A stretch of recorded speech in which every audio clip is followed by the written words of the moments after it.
the big takeaway there is that there isn't just a one size fits all financial plan for everybody. Everybody needs something custom, personalized. So when I'm meeting with clients, I'm asking them first, just what's your learning style? So I can cater to that. And then going through the basic needs analysis, what does it cost for your home, your bills, just your basic survival. And then when you factor in the income, is there anything left over after that? Let's start prioritizing the discretionary spending. What do we want to save for? Money is a key to open doors of possibilities, right? Like Absolutely. Nobody cares if you're just piling up money and it's not doing anything for you. Who cares that it's there? So if you're in the consumer rat race where you're just always building income and stashing it away, well, someday you're going to retire and think to yourself like, okay, great, I can support myself, but what am I really doing? Hey guys, and welcome back to another episode of Financial Mastery Simplified. I am your host, Jacqueline or Jax Crider, and today we have Miss Jenna Rose joining us. She is a financial coach and she and I have had many conversations, and I really have enjoyed, even though we have totally different perspectives on things, it's been awesome just to have those conversations with her. So Jenna Rose, please introduce yourself. Tell the audience a little bit about who you are, what you do, and why you do what you do. Sure. I'm Jenna Rose. I'm a personal finance coach. I got into it because I have a long history in finance. I worked for a wealth management firm for 7 years. I went to school for finance. I have my degree in finance with a concentration in financial planning. What I was finding at my last job was a lot of the clients really needed help with just cash flow management, just like really basic stuff. People were scared to log into their bank accounts because they didn't want to look at it. Those kind of things, like people were entering freeze response. So I started working with a career coach and asked her, is this a job? Do people do this? Like, I really love helping people with this stuff, and it's really not in my job description. Like, can I make a job out of this? And she was like, yeah, people do it all the time. It's called financial coaching. Let's help you build a practice around it. So I did that, and I've been really in love with it. That's awesome. Well, yeah, and I think there's so many jobs that like when I was young weren't even really a thing for the longest, but like as we've evolved as a society, we've realized that there are a lot more things that we need to handle, right? And deal with and challenges and things like that. So it's awesome, and I love that you're also really passionate about finances and financial education, and it's definitely why you and I, clicked in the conversations we've had, etc. I'm super excited, to have you just to kind of talk through some of these things because you and I are on the same page. We think that unfortunately a lot of people they're just afraid to make a plan. They're afraid to go through and kind of have an idea, even though we don't necessarily completely agree about exactly how you get there. That's okay. Because as I say all the time, you don't necessarily have to do it my way, right? Just because that's the way I would handle it or do it doesn't make it right necessarily. And I think that's kind of what you wanted to talk a little bit about is, just understanding how we create some plans, like figuring out what's going to resonate with them specifically, things like that. Absolutely. Yeah. I think the big takeaway there is that there isn't just a one size fits all financial plan for everybody. Everybody needs something custom, personalized. So when I'm meeting with clients, I'm asking them first, just what's your learning style? So I can cater to that. And then going through the basic needs analysis, what does it cost for your home, your bills, just your basic survival. And then when you factor in the income, is there anything left over after that? Let's start prioritizing the discretionary spending. What do we want to save for? Let's build some plans. And I think that process is incredibly important. Yeah, I think too often, and honestly, with as many things as we have going on in life in general, it's super easy to just get caught up in trying to live life and not really stepping back and saying like, okay, where do I want to be? What does this need to look like? And especially with money, because there's so much negativity sort of surrounding it, right? I mean, a lot of people think it's kind of evil. And then you have other people who feel like I'll never have enough of it, right? There's like that scarcity mindset happening. And so there's so many challenges when it comes to just how you think about money, right? Like what kind of a plan you want to make. And I think for so many people, like you said, it's easier just to not log into the bank account, right? Like, let me just go focus on making the money and then The rest of it will figure itself out. And even though, yeah, life does end up figuring itself out to a certain extent, it's not always the best solution, I'd say, right? To like getting to exactly where you want to be and ensuring that whatever life you want to live, that you have done it in the best way possible. And I know that you probably agree with that too, but maybe I'm wrong. Maybe I won't speak for you.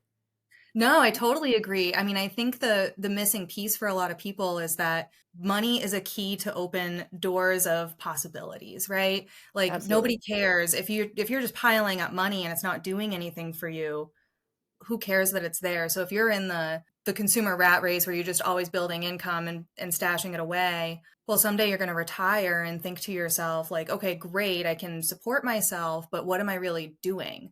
And I think that's a missed opportunity for a lot of people. Something else I run into a lot is people scared to look at their bank account because they think if they make any moves with their money, they're going to make their situation worse. And that's not true. Some people just need a little bit of validation and support, and that's okay. I'm happy to be that person.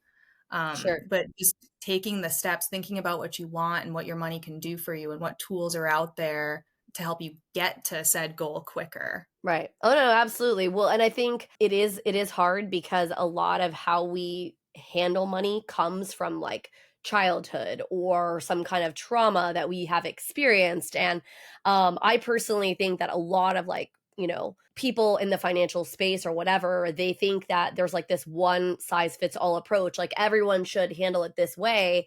And the truth of the matter is like we're all so different, like what we've experienced in our lives, whether it be childhood or beyond, right? Like what, making choices and maybe some of them didn't work out as well as we had hoped. And so it puts us in a financial bind. I mean, I tell on myself all the time that my husband and I, a few years back, took a fairly large risk. And yes, the risk is very likely going to pay off in a lot of ways, but it has created some giant challenges. So it's super easy for me to want to beat myself up and say like, man, should I have taken that risk or, whatever. But the truth of the matter is what's done is done, right? Like whether I should have taken it or not at this point is irrelevant. We took it. It may or may not have been the smartest decision, right? And all I can do is like figure out how to learn from that piece and then move on down the path as opposed to beating myself up. So I think that's great that you validate some of that, right? Or maybe shift the mindset because it's very hard. And I say that like and I always tell people, please understand, just because I work in this space does not mean that I'm perfect by any stretch, right? Plenty of you, I'm sure, look at my financial decisions, and I joke all the time about my 800 cups that sit behind me that are the same thing, and the minimalists that watch the show are like, Jax, you don't need 800 purple cups. My really good friend Shanna is like that, and literally she'll always be like, I don't understand, why do you own so many of the same thing? And I'm like, I don't know. Okay, I don't know. You know what? It makes you happy if you have it baked into your spending plan, by all means, have all the cups. As long Right. as you're achieving your goals. And then on the mistakes piece, the fact of the matter is everybody makes mistakes. Whenever you're working towards a goal, there's going to be it's an overall upward trajectory normally, Right. but you're going to have peaks and valleys, like highs and lows along the way. And you just have to look at those mistakes as a mere step on the path to success, I think. Right. No, no, for 100%. I mean, I think that is, but it's easier said than done, right? And especially we sort of live in a world where everyone appears to be perfect because we have, 8 million filters and we have, everybody, no one's going to post their junk on Facebook where it's like horrible and my life is coming apart. I mean, occasionally, but pretty rare. And so everyone just believes that everyone's life is like going according to plan. And being that I work in mortgage and so like we kind of get to see like this snapshot of people's lives, I can say with confidence that not just my own life, but the lives of anybody that I have touched over the course of time, no one's life is perfect, right? They have things that aren't exactly what they would love them to be or et cetera. And I think that it's super important for people to remember that when they're thinking about the one size fits all versus like the customized approach, like what you suggest is the better option. And I agree with you, is it's okay. Like it's okay to be different. It's okay for your plan to not be exactly perfect and for it to flex, right? I mean, plans change. All the time. I mean, human beings are continuously evolving. So I think it's important to check in with your plan every once in a while, even if it's just like twice a year. It doesn't have to be all the time, but just check in. What's going on with you now? Or are your goals even still the same? Are you into the same stuff? Are your habits still the same? For sure. Somebody who comes to me starting off as a real impulse spender really needs to have a slush fund to scratch that itch, right? Some Absolutely. little bucket of cash to be able to do those things. But then maybe over time, they're not impulse spending anymore because they've become more aware of it. They're planning ahead. Okay, well, maybe instead of doing the slush fund, we have a savings bucket for something more long term. Is there a Sure. vacation you want to do? Let's shift this cash around. For sure. Well, and that's something that me personally, like, that's really important. When my husband and I got married, we sort of made a decision. And, you get in a lot, like, I'm in a ton of financial groups, like on Facebook and like different things or whatever. And it cracks me up because whenever somebody posts about how do you deal with your bank accounts, right? Like, I'm married or I'm with a long term partner or whatever, right? And we have, considering how to do bank accounts. How does that work? And I always laugh because I always think, well, it depends on the couple. Because for us, what works is we have a main joint account where most of our money flows into, but then we each have a side account where we have some money that flows into those accounts where if we want to make a big purchase, we don't need to, ask permission, so to speak, right? I mean, I understand with your significant other or spouse, it doesn't necessarily have to be asking permission, but to a certain extent, when you're making a little more expensive purchase, usually if it's coming out of joint money, you do want to ask, if this is okay, if this is something, etc. But it allows us to have some ability to spend on our own so that we don't necessarily have to account. And for me, that comes from the trauma of when I was married the first time, I couldn't go to Target and spend $20 Yeah. without getting like the third degree. I hated that feeling, right? It was a horrible kind of thing. And honestly, it made me a little crazy at the after my divorce with spending because I had been so restricted on, like, I couldn't go and I couldn't spend any money. I was like in the opposite realm, which is not a healthy thing, by the way, but still how it Totally operated for makes me. sense. And one of the earliest questions I'll ask people is, what are your earliest memories with money? What is your background with money? And you often find that people with controlling backgrounds, whether it be with a ex-spouse or their parents controlling their spending, they become impulse spenders later in life because they're going to associate spending with freedom and Right. creativity and all these different things that people with a different background are not. So that just, proof in the pudding right there. You need to have a custom plan. Sure. And I know so many people are adamant on if you're in a marriage, all your finances need to be intertwined. And I don't believe in that at all. I think it depends on the couple. It depends on the backgrounds. I'm the same way. My partner and I, we have like some shared savings towards specific goals, but then we manage our spending totally separately because we both just value that freedom and flexibility. But some people really, really value having it all together and seeing everything all at once. Yeah, You got to do what absolutely. works for you. Stay tuned. We'll be back right after this message from our sponsors. Imagine having the power to control your financial destiny, no matter where you start. Welcome to the Financial Mastery Simplified course and resource platform, where financial education is tailored to your unique journey. We cover everything you need, from basic budgeting and saving strategies to advanced investing and retirement planning. Learn at your own pace with lessons that match your level of experience. Whether you're a beginner or looking to enhance your financial knowledge, join our community of learners and benefit from shared insights and expert guidance. The Financial Mastery Simplified course and resource platform equips you with the skills and confidence to take charge of your financial future. Ready to master your finances? Enroll in our courses today at the Financial Mastery Simplified course and resource platform. Start your path to financial independence now. Hello, and welcome to PBJ Mortgage, where your home ownership dreams become reality. Today, we want to share why choosing PBJ Mortgage is the right choice for your home financing needs. At PBJ Mortgage, we're built on a foundation of values that drive us every day. Our commitment to educate, empathize, and empower our clients sets us apart in the mortgage industry. Our clients are at the heart of everything we do, and their success stories speak volumes. With years of experience, our team possesses in-depth knowledge of the mortgage programs, ensuring you receive expert guidance and the best possible rates. We offer a diverse range of loan options to suit your unique needs, including conventional, FHA, VA, and more. No matter your situation, we've got a solution. At PBJ Mortgage, we pride ourselves on providing personalized service. Our dedicated loan officers are here to guide you every step of the way, making the process as smooth as making a peanut butter and jelly sandwich.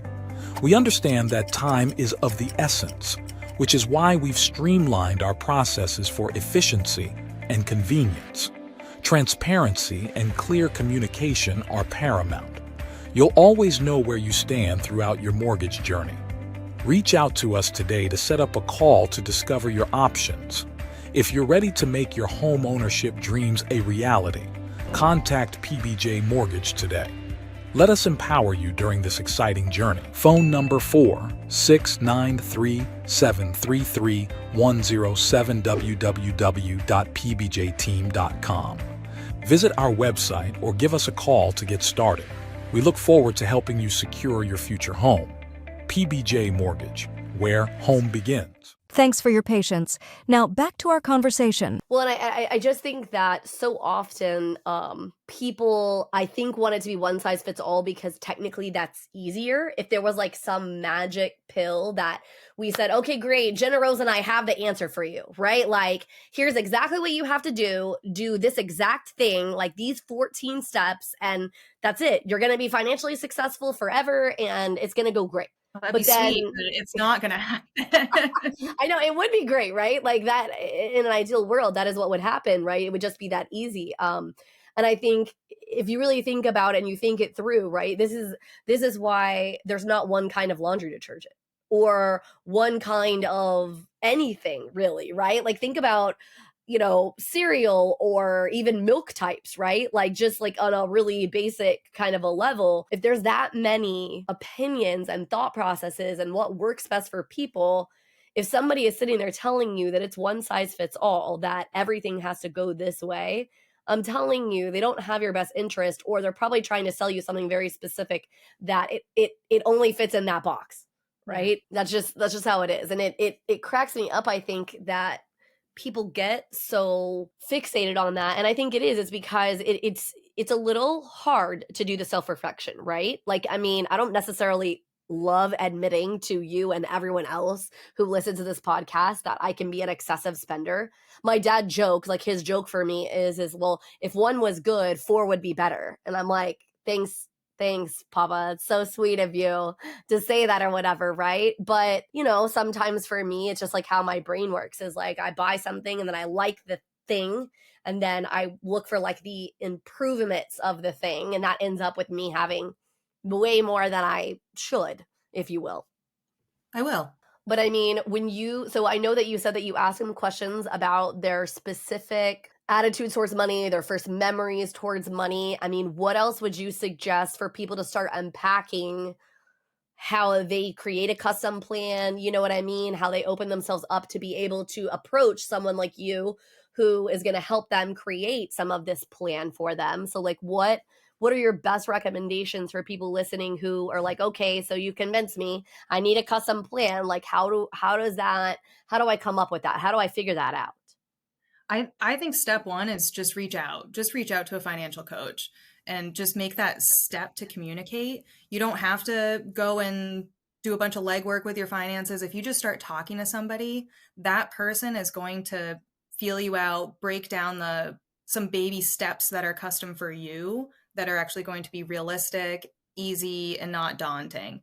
And then that will snowball into a more intricate plan that is for you. Now, if you're trying to do it all on your own, I would say think about your past with money. Think about what emotions you tie to money. Is it safety and security? Is it shame? Is it freedom? And think about what shapes that. Think about what your priorities are in spending and start ranking your expenses. Obviously, you have to cover the basic needs, your living expenses and all that. Sure. But is there anything left over if you subtract those expenses from your income? Start shaping that around the things you really want to do. Start thinking about the things you want to save for and build a bucket. You can look into what tools are out there. And when you're looking at tools like accounts and different things like that, compare, do a little bit of research, see what, because I think when you are Googling different accounts to use that'll maybe earn you some money, like a high yield or something like that, you're going to get the sponsored stuff first. And when you dig into those, there's minimum balance requirements, there's maintenance fees, there's all kinds of stuff. But if you dig a little bit further, you're going to find things that are completely free that maybe have no minimum balance requirements, have better rates, things like that. So I think it's just setting some time aside at the end of the Yeah, day for and, sure. and looking into it. Yeah. Well, and I also a lot of times recommend people to sort of think outside the box. Like, for instance, a challenge we get a lot from people is, well, I'm struggling to save for a down payment, right? Because it's a large chunk of money, and especially if they're not particularly great with money, then maybe they are struggling to be able to save that amount. And so I'll say, okay, well, then almost in a weird way, play a game with yourself, right? Kind of trick yourself and take an amount of money, like open an account where you can't really see it, you don't really look at it very often, you're not really going to touch it, and even something that it's going to take you a while to get it. So for instance, like, it's so easy for me when I have multiple accounts with Chase to just move that money if I'm ready to use it, right? Like, just literally transfer it accounts, and then boom, I can have it in cash, I can spend it on my credit card, I can spend it however I want, right? Yeah. All And so instant. a lot of, what'd you say? I was just like, it's all instant. Right, exactly. It's like instant gratification, I can have it.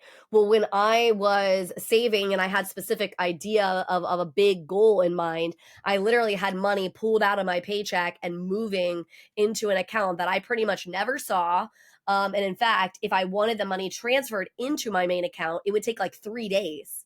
Well, guess what? Yeah. If I got 3 days time to think about it, it's gonna be more of like, do I really need that thing?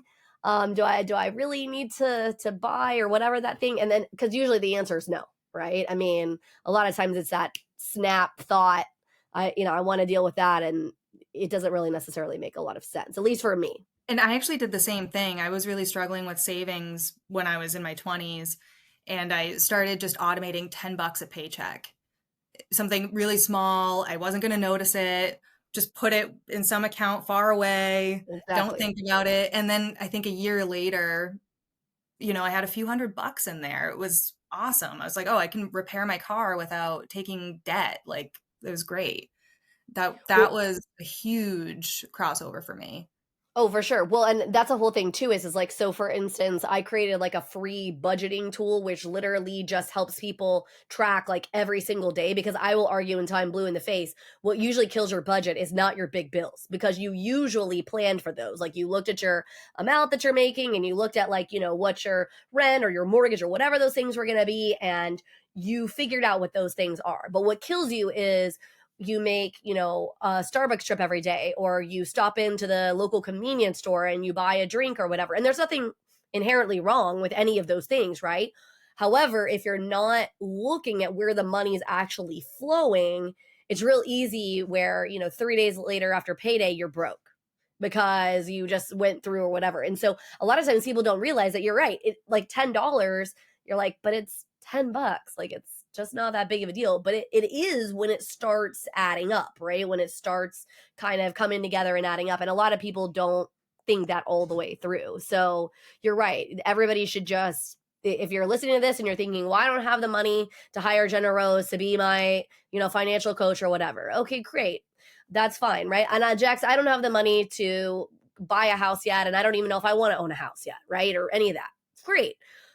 Figure out how you start small, right? First of all, like Jenna Rose said, how are you, like, what are your core beliefs about money? Start there, right? What do you believe about money? What do you struggle with? Are you a hoarder of money where you aren't living life whatsoever because you're holding everything so close to the vest? Are you on the other end? You spend all the money, you turn around and you look in your account and you're like, I have no money left. Where did it all go? Like, figure out what your struggle is and then move from there. And I would say, I think we see a lot more people struggling with spending money because it's so easy, right? Like, it's so simple. We made it too easy for people to spend money. Like, I don't know. So easy for people to spend money. It's out of control. I mean, literally Facebook, I think Facebook, Chrome, shop, all of these things. Like if I literally go and I want, like, I don't even have to enter my credit card number anymore. It like already knows. It's like, don't worry, Jax, we're just going to send you a code on your phone. You're just going to enter the code in and then boom, you're going to have purchased it. It's kind of terrifying actually how quickly you can spend that. Not only that, but how so many services now are on this subscription model. It used to be you paid once for something and then you just had it. But now you Absolutely. have all these subscriptions that add up, and so many people don't even realize that they're paying for these subscriptions. Like they think they just paid for something 1 month, and then they're not looking at their account for a whole year, and then they, lo and behold, they spent $2,000 Yep. on either a gym membership or maybe a coaching membership, or, all kinds of different things. And it's like, well, did you actually use that service? No, you Absolutely. threw a bunch of money in the trash, and that is that's a cycle I'd love to break. Oh, for sure. Well, and honestly, I say all the time too, think about why like subscriptions are so effective. It is effective because you convince yourself mentally it's just $5. It's just $8. It's just $10. Whatever that is, right? Like whatever that amount of money or threshold for, it's not that big of a deal. Mhm. And then you're right. By the time you look at it, and that old saying like hell, the road to hell is paved with good intentions.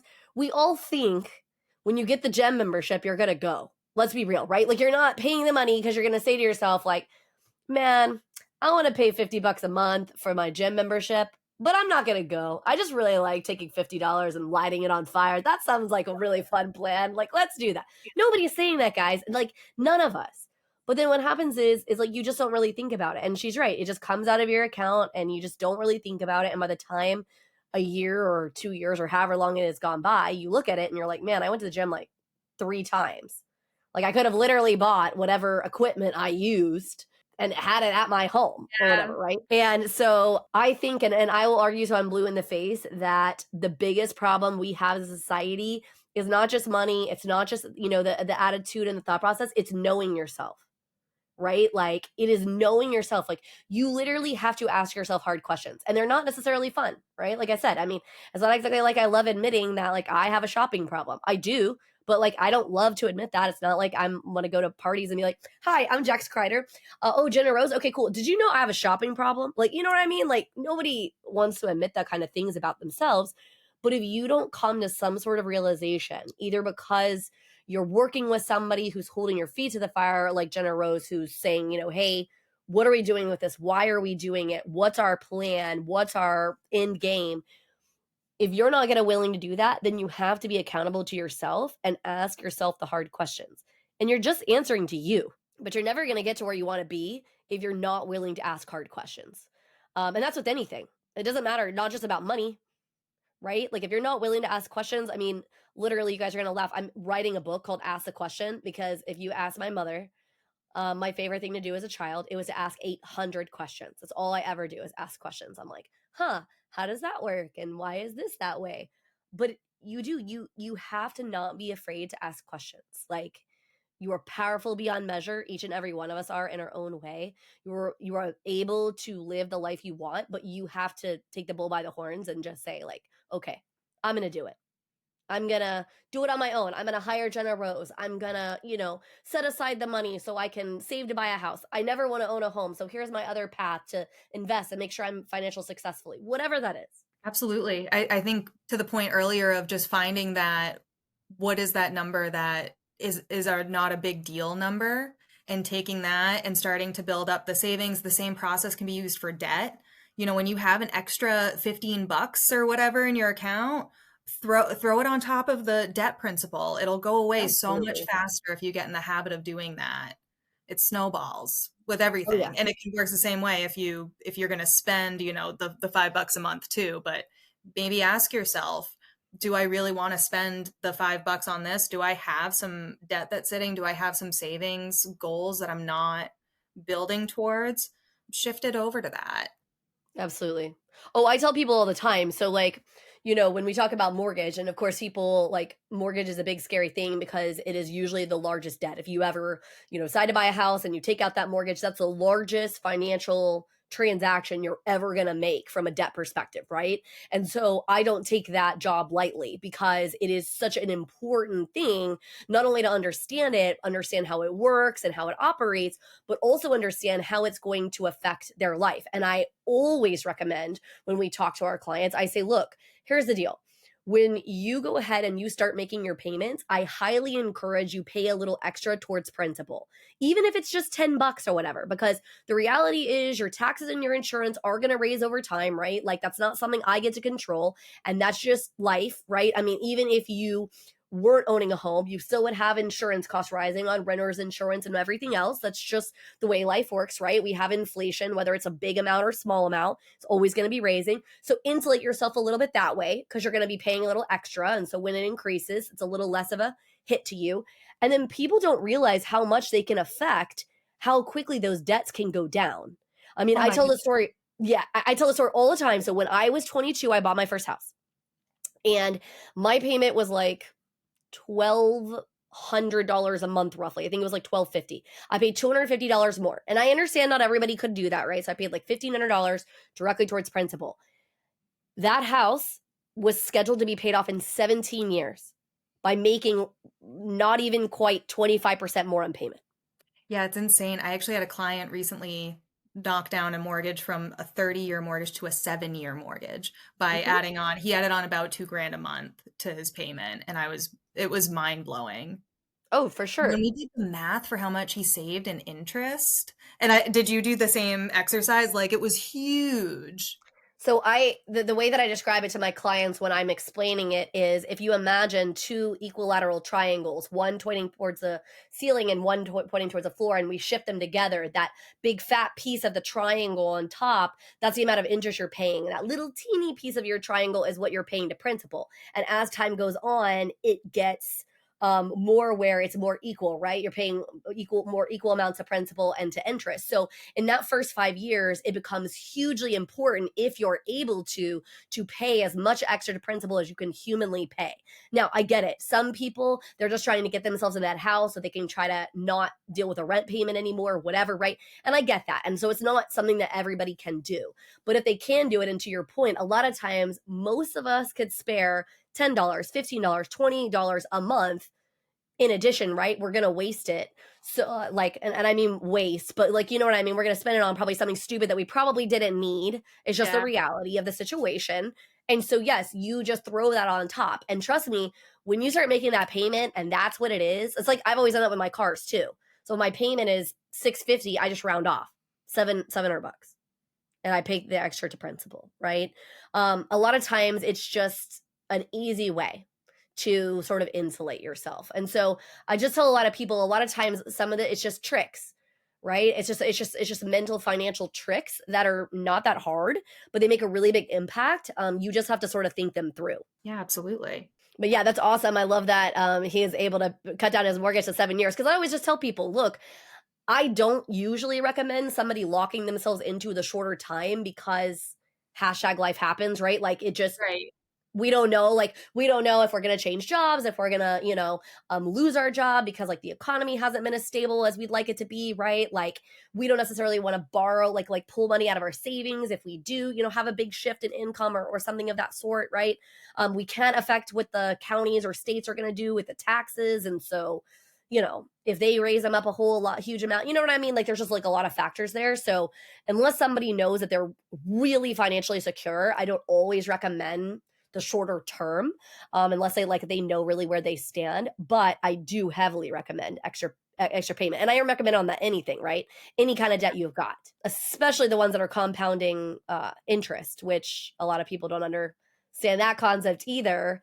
For those of you listening, basically your credit cards are just legalized loan sharking. They have insane interest rates, and they are daily compounding interest, and that's not a great thing.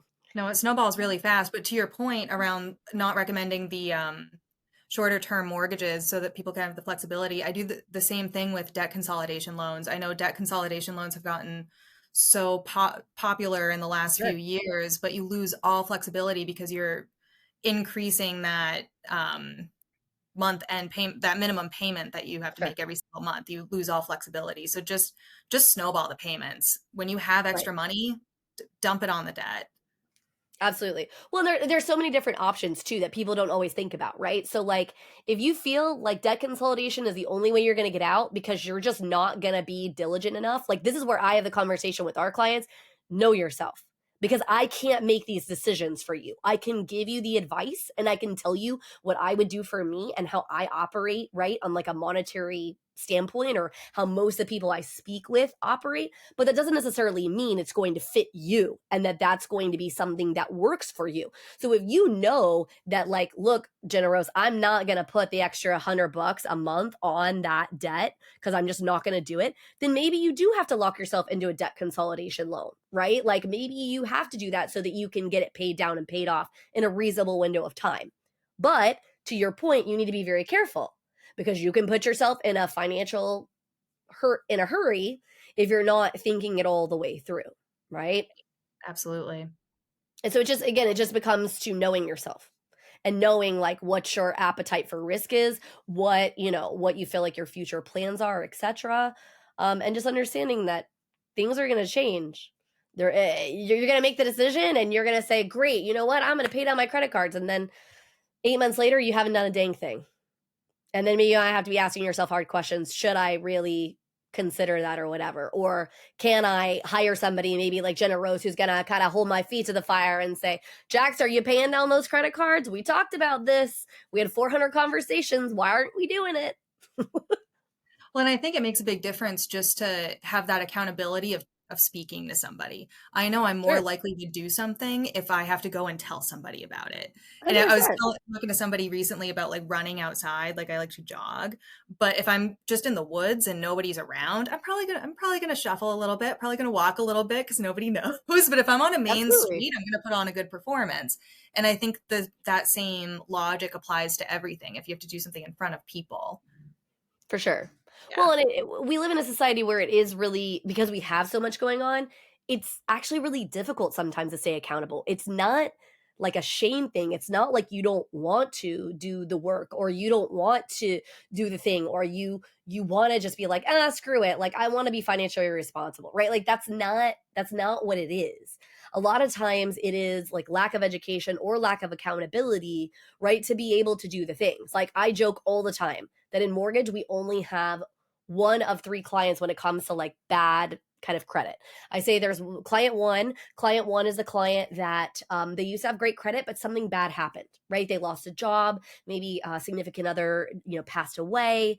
Something happened. So they were on track and they had really great credit, et cetera. And then something bad happened to them, right? Client two is a client that always broke my heart. They didn't have the education.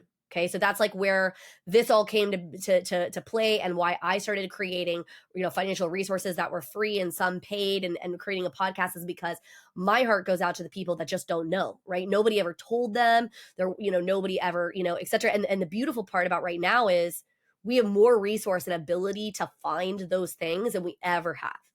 And then client three was a client that I always said I couldn't help. They don't care. They don't care about making their payments on time. They don't care about what the financial repercussions are. They just don't care. And that's a person that no matter what we do, we can't help, right? So there's just nothing that can be done. But you're right. We are way more likely to do the thing if somebody is watching us or holding us accountable. So if you can't hire Jenna Rose, which you should, but if you can't do that, I highly recommend you find somebody to be an accountability partner. Maybe you have a friend and you and them are listening to this together and you're thinking, man, like we need to stay accountable. We're not quite there in the financial level to hire somebody, which Jenna probably will tell you in a little bit. She'll do a consultation for you, like, for free, have a little conversation with you. But if you don't feel like you're there yet, it's okay.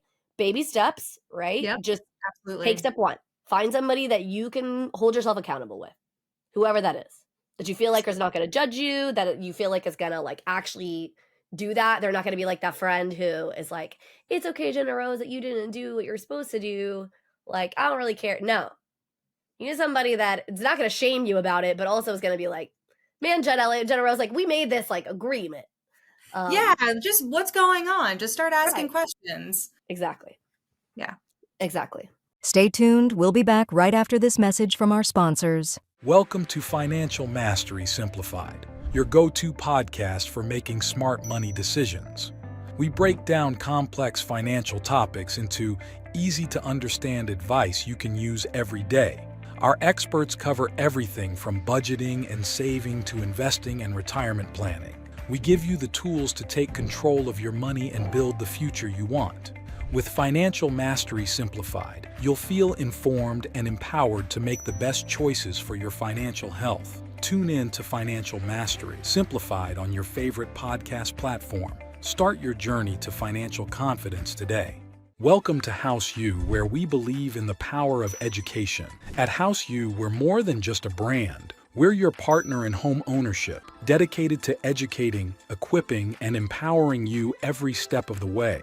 Education is at the heart of everything we do. We offer comprehensive resources designed to make home ownership simple and accessible for all. From understanding mortgage options to mastering home maintenance, House U provides the knowledge you need to make informed decisions with confidence. We host workshops and seminars, bringing together experts and community members to share insights and build a stronger, more informed community. Because when you're educated, you're empowered. House U, home ownership made simple for all. Visit our website or contact us today to start your journey with House U. Empower yourself with knowledge and embrace the joy of home ownership. Thanks for your patience. Now back to our conversation. Yeah, and I think the asking questions piece is probably one of the biggest takeaways. That's some of the best advice I've ever received in life is ask questions, which sounds so silly, but question everything. So part of the reason, I'm writing the book because one, I just am naturally a curious person. I like people, I like facts, in fact, nobody figured out that I was ADHD until I was damn near 30 because most of the time they catch that when you're in school because you can't focus on something. And I genuinely love to learn. And so no one caught it because I was genuinely so interested. And when I was in law school, I did constitutional law. And for those of you who are maybe constitutional lawyers or you love constitutional stuff, I apologize, but I hate it. I don't like it. I don't like learning about it. And for the first time ever, I could not focus on it at all. I tried, it just wasn't landing. So anyway, I just genuinely like questions. And what I found though in the last couple of years is I have a toddler who is now 3. And if you look, we actually start out as genuinely curious people. And then somewhere along the way, it gets beat out of us. I don't know if it's shame and we feel like it's a bad thing to ask questions. I don't know if it's somebody told us we were stupid, right? Which I guess would also play into shame. But that insecurity kind of feeling. I don't, or we feel like we knew it all, we're adults now and we know everything. So we don't need to ask the questions, but I can't stress enough that if you're not asking questions, it's a mistake. Yeah, I absolutely agree. I mean, heck, we could tell a story. So Jenna Rose's first conversation, she was like, who is this person? She's a little bit strong personality. And what in the heck? I have no desire to buy a house. She literally does that for a living. What is happening here? I don't know if Dramonte, who you guys saw in a different episode, really knew what he was doing when he aligned us. I'm confused. And so she just asked, she was like, look, guys, she's like, Jax, what are you trying to get out of this meeting? What's your goal? Right? Because anybody who's listened to this knows my personality is pretty bold and big, and I'm not afraid to speak my mind or whatever, right? And so even though Jenna Rose and I have different viewpoints, different, whatever, our goal is the same. We genuinely want people to succeed. And not only do we want them to succeed, we genuinely want them to succeed on your terms. Like I say all the time, your life, your terms. You should have that ability. So you don't have to view the same way. You can think Jenna Rose's way is awesome. You can think my way is horrible, or vice versa, or some secret option C that we will not discuss. That's fine. But you got to start somewhere. And you got to ask questions, and you got to take control of your own life, because nobody's coming to save you, right? That's true. And you don't want to end up at the end of the road and say great, I have, multi-millions of dollars, but I didn't enjoy life. I didn't do anything with it or whatever, or vice versa. You're broke and you have no money and you are having to work until you're 100 because we didn't think it all the way through, and we didn't, ask any questions or make any, decisions that would help us lead down a a path, etc. Right. Right. But we're pretty much at the end of time. So I want you to tell people how they can reach out to you, because I know that you love to help people, and that if they're at all interested, that you would like to help them. So talk a little bit to the audience about how they can reach out to you, and what kind of offer you have for them. Absolutely. Well, you can go to my site, fincoach.biz, that has all my contact information on it. You can book a complimentary 30-minute consultation on there as well. I say just go there and start having the conversation. Yeah, absolutely. Yeah, and hopefully you guys have found this to be a helpful episode. Like I said, we just challenge you to think about what is it that you want in life, right? How is that going to resonate? And know yourself. So if you know that you're not going to take the financial steps to be successful like you want to be, reach out to Jenna Rose, right? Like, she will help you, guide you. And if it's not the right time or whatever, I'm sure she's like me. She'll either make another recommendation or set you up like to, here's some tips you can work on now, and then let's revisit this in the future. Most people who are really great, experts and professionals, like, if they really care about their clientele, they will understand that it's not always going to be the perfect time right away, right? And that's okay. Yeah, absolutely. I do That's for understand sure that. okay. So yes, well, thank you so much for visiting us. Again, thank you so much for listening, guys. This has been a wonderful another episode of Financial Mastery Simplified, and we hope that we see you next time.